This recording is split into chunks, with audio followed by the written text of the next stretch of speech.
Welcome in to the New Orleans Pelicans Podcast, the official podcast of your New Orleans Pelicans. A podcast dedicated to everything you need to know about the squad. Hear from players, coaches, broadcasters, and those who cover the NBA on a daily basis. It's time to flock up. The New Orleans Pelicans Podcast starts right now.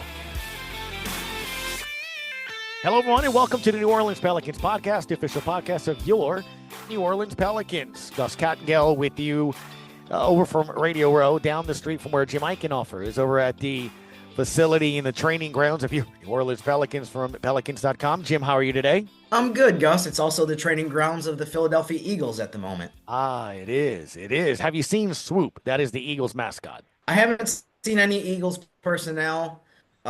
Things are a lot tighter, I guess, than they were 11, 12 years ago when the 49ers were here, when I ran into Jim Harbaugh. So, yeah, I haven't seen many Eagles people, though I know that they're here. They're just in a different area of the building.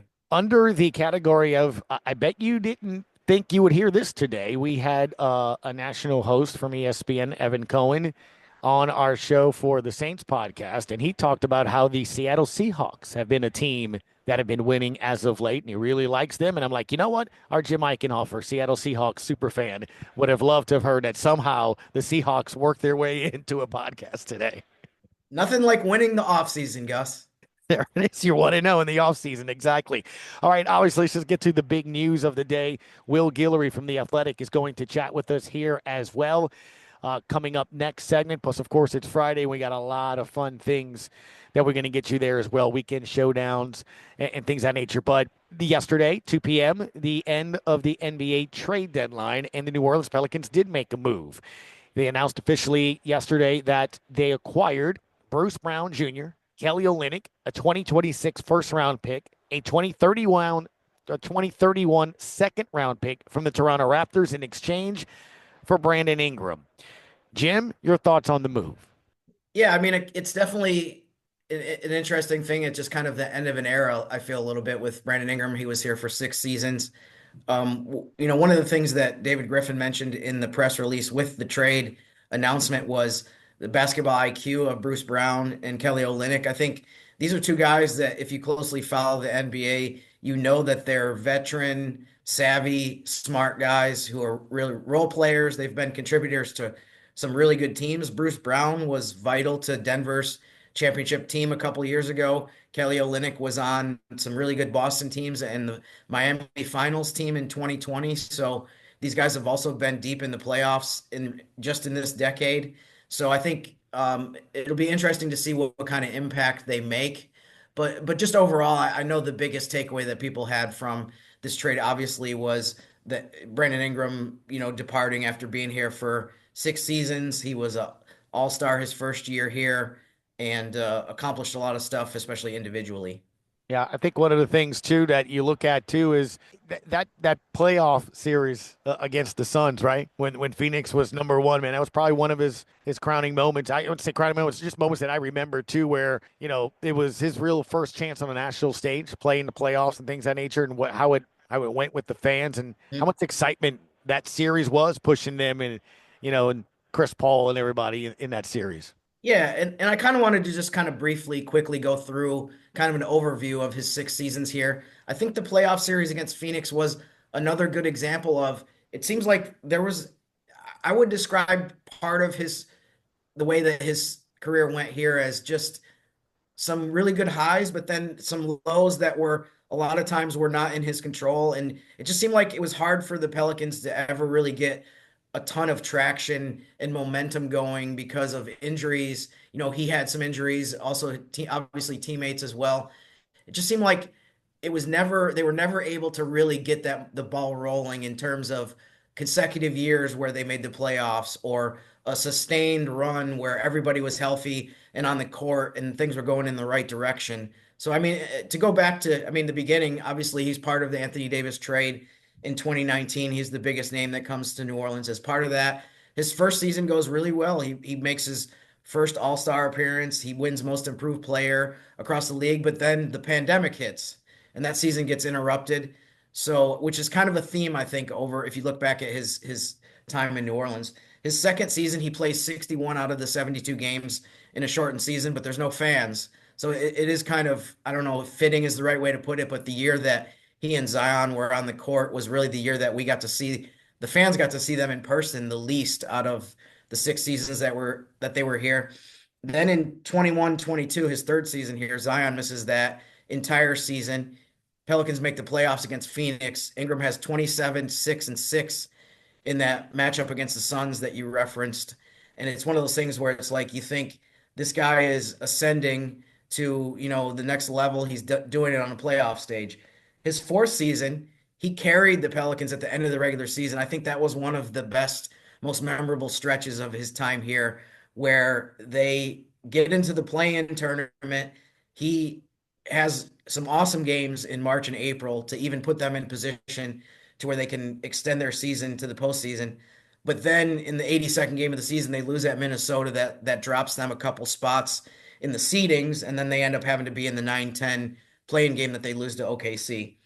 His fifth season, 23-24, he's injured for a 12-game stretch at the very end of the regular season, comes back for game 82 against the Lakers. They lose that game. They end up in the play-in tournament instead of having a guaranteed playoff spot. He's banged up, I think, quite a bit in the OKC playoff series. The Pelicans get swept, and I don't think he looks like himself at all in that series physically and being matched up against Lou Dort. And then this season, he's only appeared in 18 of the 51 games that the Pelicans played, and December 7th is his final game in a Pelicans uniform. Unfortunately, Crescent City villain Lou Dort was also instrumental in I like that very nickname, Crescent last City game, villain. the very like last that. play that he played for New Orleans. Yeah. And so it just, when you just look back at it, you see there's multiple stretches where he played really well. He was an all-star player. He was, at his best, I think he was all NBA kind of caliber. But there also were just so many different things that came in and interrupted when the Pelicans and Ingram were what we thought was on their way to some big momentum. I remember during the 22-23 season, they were in first place in the Western Conference in December, and then Zion gets hurt in January and misses the rest of that season. So BI still, as I mentioned, ends up getting the Pelicans into the play-in tournament that year. But just one of those things where it just seemed like there was always something in the way. There was always an obstacle. And I'm sure I know we're gonna get into that a lot with Will Guillory. I'm curious to hear his thoughts on how he's gonna look back at Brandon Ingram's 6 seasons in New Orleans. Yeah, no doubt. It was definitely one of those players that so much was expected of, right? And look, for one reason or another, whether it's injuries or, hey, that's how life kind of goes. It is what it is with that. Okay. So we'll find out what takes place here moving forward for both parties. Will Guillory of The Athletic, though, his conversation now. All right, time now to bring in Mr. Will Guillory from The Athletic, covers the Pelicans, Heat, the NBA. And I need to know one thing. Are you a Nickelodeon expert? Because I had to laugh like SpongeBob today to get what I'm wearing on my hat now, which is a slime hat. And then yesterday I had a name like Nickelodeon characters and stuff. Could you have done it, Will, to get this fancy, really cool slime bucket hat that I'm on right now? It would have been a major struggle for me. I cannot lie to you. I was more of a Cartoon Network kid during my come up, but I could probably name a few Nickelodeon characters. With the SpongeBob laugh, I definitely would have lost at that stage of the trivia for sure. There you go. I got a second hat because one is I'm going to put one on Jim Eichenhofer's head. What do you think? What do you think, Jim? Are you going to wear this or what? Probably not. Probably not. Oh, come on, Jim. We need it. Get the people what they want. Oh, man. Giving the people what they want. Look, Will, it's been a crazy week that started last weekend with trades that involved the Lakers and Mavericks. The Spurs made a pretty big trade. We saw the debut, De'Aaron Fox, this week already. Then there it is. Your New Orleans Pelicans make a trade. We'll get to that here in a quick second, but I haven't had a chance to ask you, what do you make of those other trades outside of New Orleans? And then Jim will ask you about that one. Yeah, it's pretty crazy because we've talked about it on here, and I've said it a million times talking to other people that I was anticipating this to not be one of those crazy trade deadlines because of the CBA because of how difficult it's supposed to be to move all of these big contracts. And then, not only did all of the big names get moved, but a bunch of big names that we didn't even expect ended up getting moved, i.e. Luka Doncic and Anthony Davis getting traded, Jimmy Butler going to the Warriors and not the Suns, Kevin Durant getting very close to getting moved before he kind of threw his body in front of that deal. So I think it was one of the crazier trade deadlines we've seen in league history. And, I guess all of the talk of this new CBA, messing up the league and slowing down transactions was, highly overblown. Will, before we get into the Pelicans specifics, how does the Jimmy Butler trade affect your life? What is the impact of that going to be now that he's on another franchise? Yeah, it'll be a lot less time spent paying attention to Bernie Lee's tweets, which would be nice for me. He can be a little unhinged on Twitter at times. So shout out to Bernie Lee. And, it'll be a different experience covering Heat games because Jimmy Butler is such a character and he draws so much attention, and you never know what color hair he's going to wear or, what kind of shoes he's going to have on, if he's going to have the other team's colors on during the game. But I think it'll be interesting seeing that Heat team just invest more in their young guys and see where they kind of go with that group. But yeah, the Jimmy Butler experience is always something because you never knew what you're going to get. So now shout out to the Warriors because they already have that with Draymond Green, and now they got it with Jimmy Butler as well. Definitely going to be an interesting locker room. Definitely some interesting quotes coming from San Francisco over the rest of the season. Obviously, the headline with the Pelicans at the trade deadline is Brandon Ingram traded to Toronto for Bruce Brown, Kelly Olynyk, and a couple draft picks. I mean, I guess we start with this, Will. When you look back at the 6 seasons that Brandon Ingram played here, how do you think you're going to remember it? How do you think people will look back at it? Yeah, I think for me, I have a different experience just being in the locker room, being around him, as much as we have, as much as you guys have. And I think, the first thing that kind of stands out to me is just how much he kind of grew and matured, over time in New Orleans. I remember the kid that came to New Orleans with the two single braids on the top of his head and, was very quiet in the locker room, was very, I don't want to say jaded, but he was very, he had a different experience, leaving LA and kind of getting kicked out of the door, when LeBron got there. And, obviously they wanted to get Anthony Davis in there. And it was a very uncertain point in his career coming off of a blood clot in his shoulder. And, this new experience in New Orleans and seeing him, over time, grow physically, literally, and growing mentally, becoming a leader in the locker room, the effect he had on guys like Trey Murphy, Herb Jones. Obviously, we know the relationship he has with Jose Alvarado and Najee Marshall. And thinking back to the guy that he was in 2019 when he came to New Orleans and the way people view him now, it shows just how much he grew as a person, as a leader, as a figurehead in that locker room. And then for me particularly, if I could pat myself on the back a little bit, a couple of years ago, I went to Team USA with BI and had a really great talk to him about his growth, with his mental health and how he kind of dealt with some of the pressures of being a player, some of the pressures he put on himself. And I just remember, sitting having that talk with him and just being like, wow, man, for a guy to be this open about what's going on with him personally, I just respected that because so many of these guys try to cover up how they feel. And he didn't mind speaking about, what was going on with him, what he was struggling with.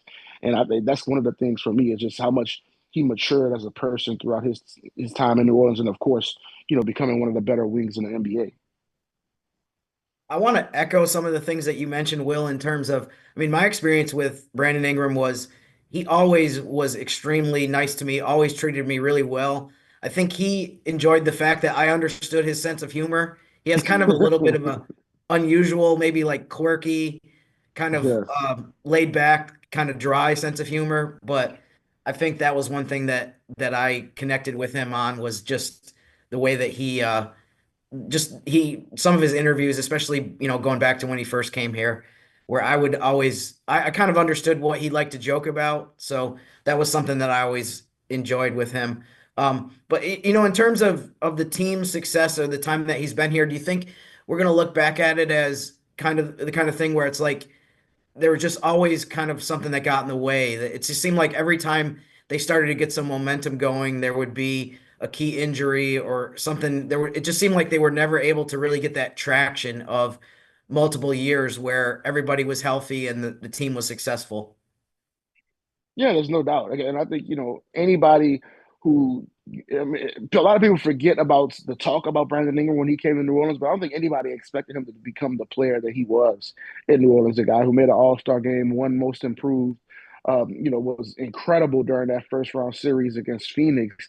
He grew so much and became such a really great player in New Orleans. And I think a big part of that was the pressure that was put on his shoulders, frankly, because of how often Zion was out, right? And I think that Mm-hmm. one of the main things he'll be remembered for is, and I wish I kind of, touched on this more during my story post Brandon Ingram trade, but I think so often the Zion injuries had everyone in New Orleans feeling hopeless about the franchise and feeling like, man, will this guy ever figure it out? Will the team ever be able to get along with Zion? Where all of the trade rumors, all of the rumors about beefs with the medical staff and front office and all of that. And I think so often BI was the guy that lifted the franchise up, and when things felt hopeless, he was the one who provided hope. He was the one that fans were able to go to the arena and enjoy watching and being like, man, we got this guy at least. Regardless of what's going on with Zion, at least we've got this guy who's going out producing every night, lifting his teammates up. And I think that's what he'll be remembered for most in New Orleans is just, how much he embraced the city and how much he allowed them to feel like the Pelicans were still doing something even when things were going wrong with Zion. And I think that's why so many people in New Orleans appreciate him. And I think people outside of New Orleans probably don't, appreciate how much the fans really love BI in Mm-hmm. New Orleans. A big part of that is because, obviously we're well aware of, how things ended with Anthony Davis and how much it felt like, man, will a star player ever truly love New Orleans, ever embrace New Orleans? And I think BI did it maybe more than anybody who ever came to, play for the Hornets/Pelicans, is a guy who really loved the city, loved the fans. And I think the people in New Orleans really appreciate that about him more than anything he ever did on the court. Let's talk about a couple of the guys that are coming here with Bruce Brown and Kelly Olynyk. What would you say, Will? And by the way, we're getting more information as we record this. It doesn't sound like they're going to be part of the game Saturday and on this road trip. But what would you say to people who maybe don't follow the NBA super closely about what those two guys are going to bring to the team? I guess maybe starting with Bruce Brown. Yeah, I mean Bruce Brown, extremely versatile player, a guy who's literally probably played all five positions in the starting lineup Yeah. before during his career. He could play on the ball.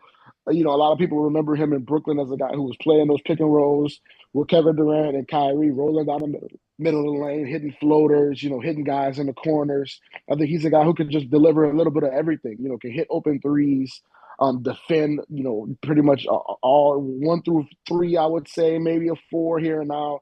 But I think he's a guy, number one, I think what they love about him most is just his championship pedigree, a guy who won a chip with the Denver Nuggets, played in a whole bunch of big playoff games. I think that goes for him and Kelly Olynyk, the guys with a ton of playoff experience. They know what it's like to play in big games. They know what it's like to play on winning teams. And I think with Bruce Brown, what he brings in particular is just that versatility and an understanding of, he's not coming in feeling like I need to get X amount of shots. I need to have the ball in my hands this much. He's a guy who could just step in and fill any role you need. And I think that's going to be big for this Pelicans team because they're playing so many young guys right now with all of the injuries and, a lot of guys who aren't used to getting big minutes. All right, thanks to Will Guillory of The Athletic for kind of taking us a look back at Brandon Ingram's 6 seasons here with the New Orleans Pelicans. It is Friday, and it's time for this. TGI Jim, it's Friday, which means Mr. Eichenhofer has a pair of things for us. Trending numbers and weekend showdown. What are we starting with, Jim? Well, Mallory, let's start with the trending number, and I'm going to go with 88, and that is the combined playoff career games that Bruce Brown and Kelly Olynyk have played in during their time in the NBA.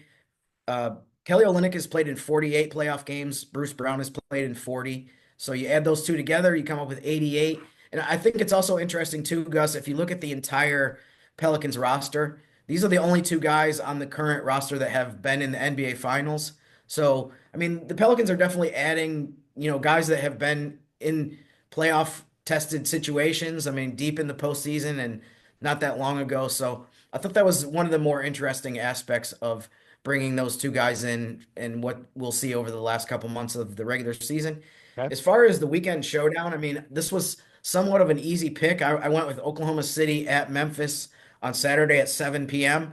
And the reason for that is now, based on some of the changes that have happened in the standings lately, these are the top two teams in the Western Conference facing each other. The Grizzlies have moved up to the point where they're actually pretty solidly as a 2 seed. OKC has a big lead as the top seed. So should be a fun matchup. Maybe that's a playoff preview. Maybe that's something that we might see in the Western Conference Finals. It's funny, those two teams definitely had some good playoff matchups, in the previous decade with a totally different group of players on both sides of the equation. So Thunder versus Grizzlies is the weekend showdown, but also wanted to quickly mention too, I think also on Saturday at 2:00, Houston is playing at Dallas. And I mean, I am so interested to see what the atmosphere is going to be like at the first Dallas home game after they made that trade.